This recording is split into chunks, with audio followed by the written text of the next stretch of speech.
go to work, come home, go to sleep, wake up, go to work, come home, go to sleep, wake up, go to work, come home, go to sleep, wake up. Sound familiar?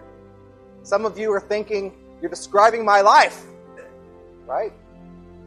And if that's not your life now, there's a good chance it was your life at one point, or that it will be your life some point in the future. And most of us, when we think about that kind of life, definitely wouldn't describe it as a life of joy, would we?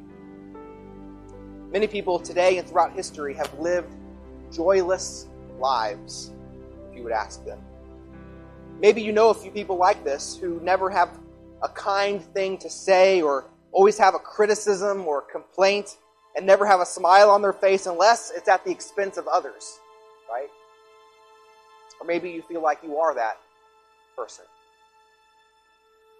And you know that you're not happy and you've tried so many things in search of true happiness, but with all the things that you've been through and all the ways that you've been let down in the past, you don't know how it's even possible to have a true, meaningful, joyful life. And yet, God was working so that you can have that kind of joy. God wants you to have that kind of joy.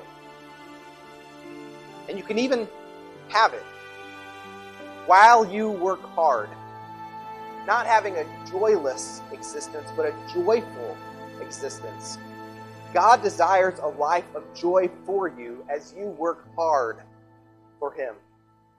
And He describes this life of joy and hard work over and over and over again in His Word. Even several times in the book of Ecclesiastes, which we've been studying. Ecclesiastes chapter 3, verses 12 and 13 says, I know that there is nothing better for them, that's us, than to rejoice and enjoy the good life. It's also the gift of God whenever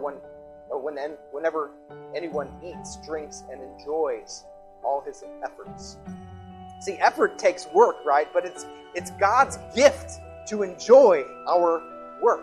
In the same chapter, verse 22 says, I saw that there is nothing better than that a man should rejoice in his work, for that is his lot. See, it's good to rejoice in our work. And some of you are thinking, how is that even possible? How can I rejoice in my work? And then Ecclesiastes 5:18 says, here is what I have seen to be good. It is appropriate to eat, drink, and experience good in all the labor one does under the sun during the few days of his life God has given him, because that is his reward.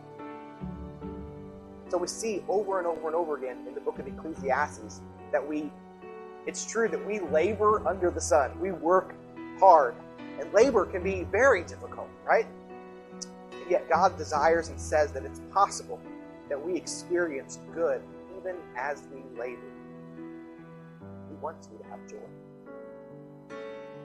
Now, some people read the book of Ecclesiastes as the ravings of an old man who finds no meaning or enjoyment in life. And I can totally see why they would come to that conclusion. For much of the book, the teacher repeats this idea, vanity of vanities, all is vanity. And that word vanity is oftentimes translated as meaningless. So we've been studying the book of Ecclesiastes on Sunday mornings, and we've been looking at how all the pursuits in life, all the things that we work so hard to achieve, so many of them are vanity, meaningless, because life is uncertain, and we don't know what's going to happen as a result of our work. But perhaps a better understanding of that word vanity in the context of Ecclesiastes is simply vapor, or breath, vapor. The word is translated from the Hebrew word hebel, which literally means breath or vapor. It's talking about how all the things that we oftentimes seek meaning in this life for are just vapor. They're here today, gone tomorrow. They have no substance. So for most of the book of Ecclesiastes, the teacher is simply pointing out that the many very common, meaningless things that we oftentimes strive for in life can't ultimately satisfy us. Some of those things we've seen throughout the book are things like chasing after money, accumulating knowledge, living a life full of self-indulgence, striving after achievement, seeking fame, or even thinking that you can make your life count through your righteousness or wisdom. Because even then, we'll all die and eventually be forgotten. In short, none of the things that we do in life, if we do those things thinking that we can find ultimate satisfaction through our own efforts, are going to bring us true joy. Lasting joy. It's all vanity. A vapor. Like chasing after the wind.